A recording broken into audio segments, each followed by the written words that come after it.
मुस्लिम संप्रदाय में दो बहुत खूबसूरत चीजें हैं जो अगर जैन संप्रदाय के लोग अपना ले तो उनकी कर्म निर्जरा का सबसे बड़ा कारण बनेंगी।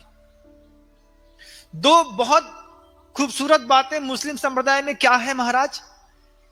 पहली बात तो यह है कि मुसलमान होने के बाद भी वो अपने हाथ से कभी माला नहीं छोड़ता। कभी भी आप किसी भी सच्चे और पक्के मुसलमान को देखिएगा, उसके हाथ में निरंतर माला चलती रहती है। एक बार पूज्य मुनि श्री अभय सागर जी महाराज ने हमसे यह उदाहरण देकर के हमको बताया कि देखो, मुसलमान होकर के दिन भर माला फेरता है, तुम क्या जैन होकर के दिन भर माला नहीं फेर सकते? हमने कहा महाराज बात तो आप सही कह रहे हैं, लेकिन कुछ नहीं। उसके हाथ में ऐसी माला रहती है, वो माला में अपने खुदा का नाम बार बार लेता रहता है। किसी से बात करने का मौका आता है, फट से बीच में माला का गुरिया पकड़ता है, बात करता है, छोड़ देता है, जैसे ही छोड़ता है फिर माला फेरना शुरू कर देता है। मुसलमान होकर के ऐसा करता है। क्या आप जैन होकर के ऐसा नहीं कर सकते कि अपने हाथ में दिन भर एक माला ले लें? दुकान में बैठे हैं, एक माला ले ली, ग्राहक नहीं है, तब तक नमोकार मंत्र की आदि हो जाएगी, रोक लेंगे, सामान दे देंगे, फिर नमोकार मंत्र शुरू कर देंगे। क्या है इससे क्या होगा महाराज? इससे आपकी मन वचन और काया तीनों की शुद्धि बनाए रखने में यह नमोकार मंत्र की माला बहुत बड़ा सहयोगी बनती है। कर्म निजरा का अभूतपूर्व कारण है। यह माला उसका सर्व पाप प्रणाशनो, जिस मंत्र के लास्ट में अंत में लिखा गया कि यह पंच नमस्कार मंत्र सब पापों का नाश करने वाला है।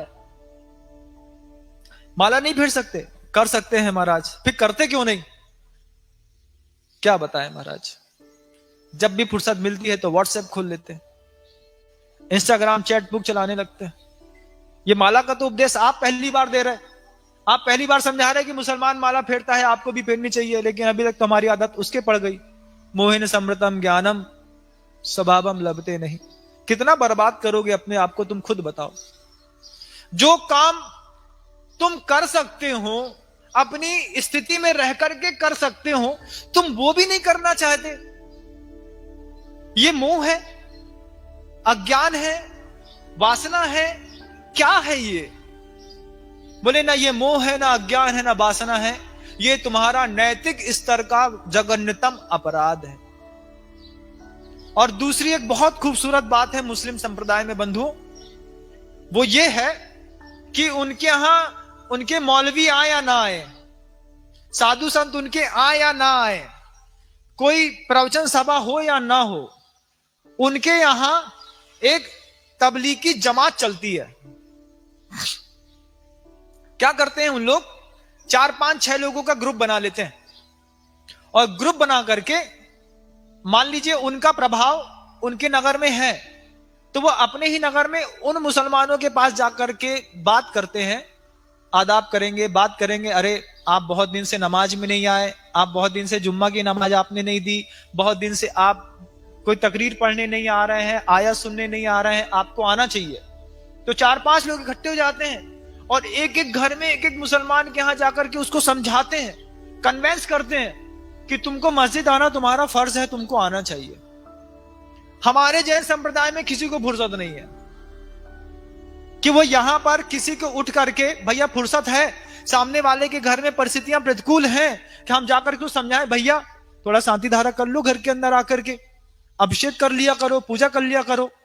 कोई पापी अपने पाप कर्म की वजह से साधु को आहार दान देने नहीं आ रहा, हमारा कर्तव्य बनता कि उसको बोले, चल अरे साधु आए, ले दुपट्टा पकड़ चल मेरे साथ, हम तुमको आहार दिलवा देते हैं, हम तुमको पूजन करा देते हैं। ये सहयोग की भावना जब तक इस जैन समाज में नहीं बनेगी, तब तक ना जैनत्व का विकास होगा, ना जैनियों का विकास होगा। जैनी इसलिए अधूरा है बंधुओं, 1% बचे हो, और मुसलमानों की संख्या आज पूरे विश्व में 600 करोड़ की जनसंख्या में 200 करोड़ है।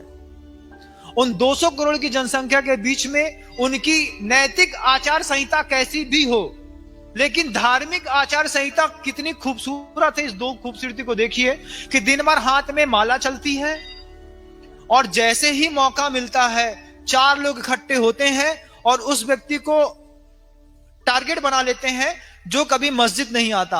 आप में से 4 व्यक्ति अपने लोगों इकट्ठे हो जाओ और रोज का टारगेट बना लो कि ये कभी पूजा नहीं करता, ये कभी अभिषेक नहीं करता, ये मंदिर नहीं जाता, इसके घर में चौका नहीं लगता।